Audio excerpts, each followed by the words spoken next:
ओम शांति। आज 25/3/2026 की वाणी है। बाबा बोले, मीठे बच्चे, तुम महावीर हो। तुम्हें माया के तूफानों से डरना नहीं है। एक बाप के सिवाय और कोई की भी परवाह नहीं न कर पवित्र जरूर बनना है। बाबा ने क्या टाइटल दे दिया आज कि तुम महावीर हो। तो महावीर जो होता है वो माया के तूफानों से डरता नहीं है और एक बाप के सिवाय किसी की भी परवाह नहीं करनी, पवित्र जरूर बनना है। प्रश्न पूछा बाबा ने, बच्चों में कौन सी हिम्मत बनी रहे तो बहुत ऊंच पद पा सकते हैं। श्रीमत पर चल कर पवित्र बनने की अगर ये हिम्मत रहे तो बाबा ने कहा बहुत ऊंच पद पा सकते हैं। बल कितने भी हंगामे हो, सितम सहन करने पड़े, लेकिन बाप ने जो पवित्र बनने की श्रेष्ठ मत दी है उस पर निरंतर चलते रहें तो बहुत ऊंच पद पा सकते हैं। किसी भी बात में डरना नहीं है। कुछ भी होता है नथिंग न्यू, है ना। कलप वही चीज हुई है। ड्रामा तो रिकॉर्डेड है, तो इसलिए नथिंग न्यू। फिर गीत दिया, भोलेनाथ से निराला कोई नहीं। तो बाबा ने कहा कि अब तुम्हें बच्चों को बाप मिला है तो खुशी का पारा चढ़ना चाहिए, है ना। क्योंकि बाप ने 84 जन्मों के चक्र का नॉलेज सुनाया है। खुशी होनी चाहिए कि हम अभी स्वदर्शन चक्रधारी बने हैं। बाप से विष्णुपुरी का वर्षा ले रहे हैं। निश्चय बुद्धि ही विजंती हैं। जिनको निश्चय है कि हमने परमात्मा को पाया है, हम विष्णुपुरी का वर्षा ले रहे हैं, तो बाबा ने कहा उनकी विजय निश्चित है। जिसको निश्चय होता है वह सतयुग में तो जाएगा ही। तो बच्चों को सदैव खुशी रहनी चाहिए। Follow father. बच्चे जानते हैं निराकार शिव बाबा ने जब से शिव ब्रह्मा में प्रवेश किया है तो बड़े हंगामे हुए।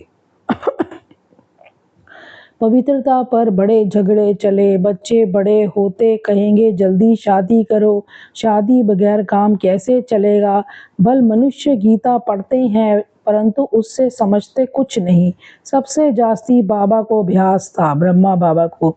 एक दिन भी गीता पढ़ना मिस नहीं करते थे। जब मालूम पड़ा गीता का भगवान शिव है तो नशा चढ़ गया। हम तो विश्व के मालिक बनते हैं, ये तो शिव भगवानुवाच है। फिर पवित्रता का भी बड़ा हंगामा हुआ। तो बाबा ने कहा इसमें बहादुरी चाहिए ना। तुम हो ही महावीर, महावीरनी। सिवाय एक के और कोई की परवाह नहीं। सिर्फ बाबा की बात सुनो, बाकी किसी की परवाह नहीं। पुरुष है रचता, रचता खुद पावन बनता है तो रचना को भी पावन बनाता है। बस इस बात पर ही बहुतों का झगड़ा चला। बड़े बड़े घरों से निकल आए, कोई की परवाह नहीं की। जिनकी तकदीर में नहीं है तो समझे भी कैसे। पवित्र रहना है तो रहो, नहीं तो जाकर अपना प्रबंध करो, है ना। इतनी हिम्मत चाहिए ना। जैसे आपको घर में कोई अगर नहीं रहने देता तो आप ये बोल सकते हैं। मतलब इसमें बाबा ने बताया कि इतनी हिम्मत चाहिए कि पवित्र रहना है तो रहो, नहीं तो जाकर अपना प्रबंध करो। बाबा के सामने कितने हंगामे हुए। बाबा को कभी रंज हुआ देखा, बाबा को कभी दुख नहीं हुआ। अमेरिका तक अखबारों में निकल गया, नथिंग न्यू। बाबा को बोला कि अखबारों में आपका बदनामी हो रही है, नाम पड़ गया। तो बाबा ने कहा कोई बात नहीं, यही लोग फिर से हमारी पब्लिसिटी कर रहे हैं और फिर से हमारा महिमा भी गाएंगे, है ना। तो इसलिए बाबा को कभी कुछ रंज नहीं हुआ। बाबा ने कहा नथिंग न्यू। ये तो कलम में हम पहले मुआफिक होता है, इसमें डरने की क्या बात है। हमको तो अपने बाप से वर्षा लेना है, अपनी रचना को बचाना है। बाप जानते हैं सारी क्रिएशन इस समय पतित है, मुझे ही सबको पावन बनाना है। बाप को ही सब कहते हैं ये पतित पावन लिबरेटर आओ, तो उनको ही तरस पड़ता है। तो बाप मुख्य धारणा यही देते हैं कि बच्चे कोई भी बात में डरो मत। डरने से इतना ऊंच पद पा नहीं सकेंगे। माताओं पर ही अत्याचार होते हैं, ये भी निशानी है। द्रौपदी को नगन करते हैं ना, कि द्रौपदी को जब दुशासन और कौरव नगन कर रहे थे तो उसने श्री कृष्ण को पुकारा था, है ना। तो ये वही निशानी है। बाप 21 जन्मों के लिए नगन होने से बचाते हैं। 21 साड़ियाँ देते हैं ना। दुनिया इन बातों को नहीं जानती। पतित तमो प्रधान पुरानी सृष्टि भी बननी है। हर चीज़ नई से पुरानी होती ज़रूर है। पुराने घर को छोड़ना ही पड़ता है। नई दुनिया गोल्डन एज, पुरानी दुनिया ऑयरन एज सदैव तो रह ना सके ना, है ना। तो तुम बच्चे जानते हो ये सृष्टि चक्र है, ये तो फिरेगा ही। तो बाबा ने कहा कि रावण राज्य का भी कितना भभका है ना। ये सब पिछाड़ी का भभका है। राम राज्य तो सतयुग में था, वहाँ ये विमान आदि सब थे, परंतु ये सब गुम हो गए ना। फिर इस तरह से बाबा ने कहा सबसे फिर से वहाँ पे ऐसे विमान निकलेंगे। अभी जो यहाँ पे सीख रहे हैं, जो सीखने वाले हैं, वे संस्कार वहाँ पे ले जाएंगे और फिर वहाँ जाकर विमान बनाएंगे। तो ये भविष्य में तुमको सुख देने वाली चीज़ें हैं। ये साइंस फिर तुमको काम में आएगी। अभी ये साइंस दुख के लिए है, फिर वहाँ सुख के लिए होगी। अभी स्थापना हो रही है। तो बाबा ने कहा गृहस्थ व्यवहार में रहते कमल फूल समान पवित्र रहो, इसमें डरने की बात नहीं। करके गाली देंगे ना, मतलब ज़्यादा से ज़्यादा आप पवित्र बनो। बाबा ने बोला कोई आपको ज़्यादा से ज़्यादा गाली देगा, है ना। गाली तो इनको भी बहुत मिली, ब्रह्मा बाबा को। श्री कृष्ण ने गाली खाई ऐसा दिखाते हैं, जब श्री कृष्ण तो गाली खा ना सके, है ना। दिखाते हैं कि श्री कृष्ण ने गाली खाई, लेकिन बाबा ने कहा श्री कृष्ण तो गाली खा ना सके, वो तो फर्स्ट प्रिंस है। गाली तो कलयुग में खाते हैं। तुम्हारा रूप जो अभी है फिर कलप के बाद इस समय होगा, है ना। अभी जो जैसा रूप है फिर हमारा 5000 वर्ष बाद सेम रूप होगा। बीच में कभी हो ना सके, फिर सेम फीचर्स तो कभी मिल ना सके। जन्म बाय जन्म फीचर्स बदलते जाते हैं, ड्रामा बना हुआ है। 84 जन्मों में जो फीचर्स वाले जन्म लिए हैं वही लेंगे। अब तुम जानते हो यही फीचर्स बदल दूसरे जन्म में लक्ष्मी नारायण के फीचर्स हो जाएंगे। तुम्हारी बुद्धि का ताला खुला हुआ है, ये है नई बात। बाबा ने कहा अब बाप में पूरा निश्चय है तो श्रीमत पर चलना पड़े।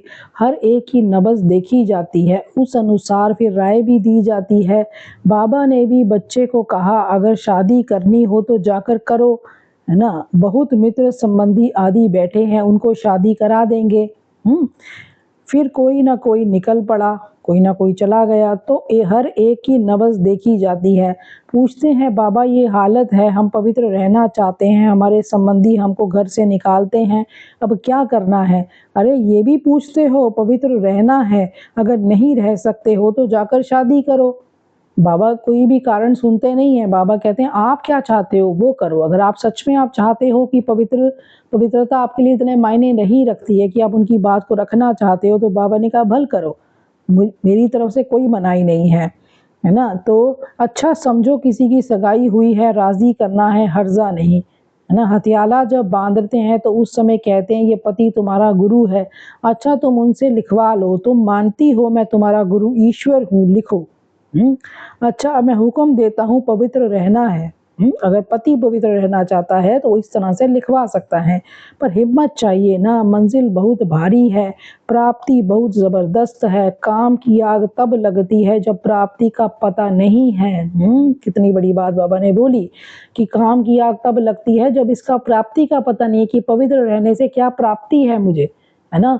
तो फिर काम की आग लगती है। बाप कहते हैं इतनी बड़ी प्राप्ति होती है तो अगर एक जन्म पवित्र रहे तो क्या बड़ी बात है। एक जन्म थोड़ा सैक्रिफाइस कर दिया, एक जन्म थोड़ा बातें सुन ली, एक जन्म थोड़ा मार खा ली, तो बाबा ने कहा उसका प्राप्ति तो देखो कितनी बड़ी है। तो कोई हर्जा नहीं। हम तुम्हारे पति ईश्वर हैं, हमारी आज्ञा पर पवित्र रहना पड़ेगा। बाबा युक्तियां बता देते हैं। भारत में ये कायदा है, स्त्री को कहते हैं तुम्हारा पति ईश्वर है, उनकी आज्ञा में रहना है, पति का पांव दबाना है, क्योंकि समझते हैं ना लक्ष्मी ने भी नारायण के पांव दबाए थे। ये आदत कहाँ से निकली? भक्ति मार्ग के चित्रों से। सतयुग में तो ऐसी बात होती नहीं। नारायण कभी कोई थकता है क्या जो लक्ष्मी पांव दबाएगी? थकावट की तो बात हो न सके, ये तो दुख की बात हो जाती है। और सतयुग तो सदा सुख देने वाला है, वहाँ दुख दर्द कहाँ से आया? तब बाबा ने फोटो से लक्ष्मी का चित्र ही उड़ा दिया। तो नशा तो चढ़ता है ना, छोटेपन से ही वैराग्य रहता था, इसलिए भक्ति बहुत करते थे ब्रह्मा बाबा। तो बाबा युक्ति बहुत बताते हैं, तुम जानते हो हम एक बाप के बच्चे हैं तो आपस में भाई बहन हो गए ना। तो भाई बहन काम विकार में कैसे जा सकते हैं, डाडे से वर्षा लेते हैं, बाप को बुलाते ही हैं पतित दुनिया में। हे पतित पावन सभी सीताओं के राम, बाप को कहा जाता है त्रुथ, सचखंड स्थापन करने वाला। वही सारी सृष्टि के आदि मध्य अंत का ज्ञान तुमको देते हैं।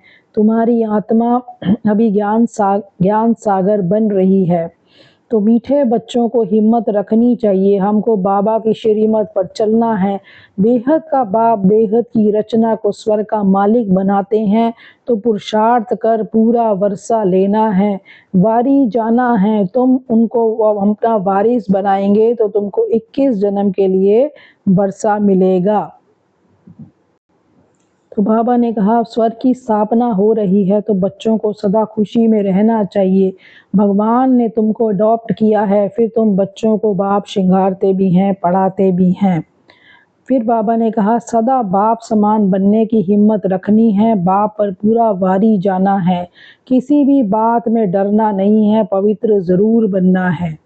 वरदान दिया समस्याओं को चढ़ती कला का साधन अनुभव कर सदा संतुष्ट रहने वाले शक्तिशाली भव।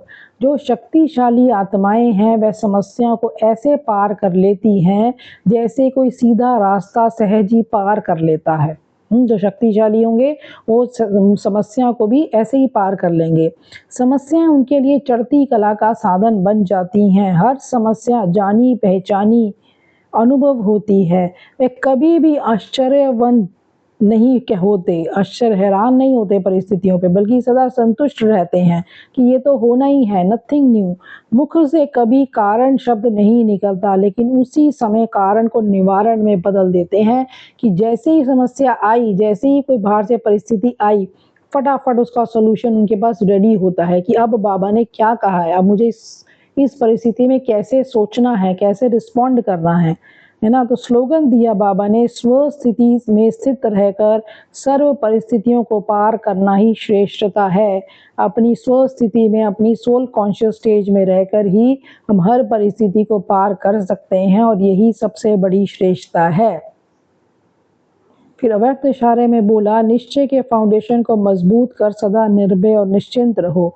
जैसे डॉक्टर पेशेंट को पहले फेथ में लाते हैं, है ना, ट्रस्ट बिठाते हैं, उन्हें विश्वास हो जाता है कि ये डॉक्टर बड़ा अच्छा है, यहाँ से शफा मिल जाएगी।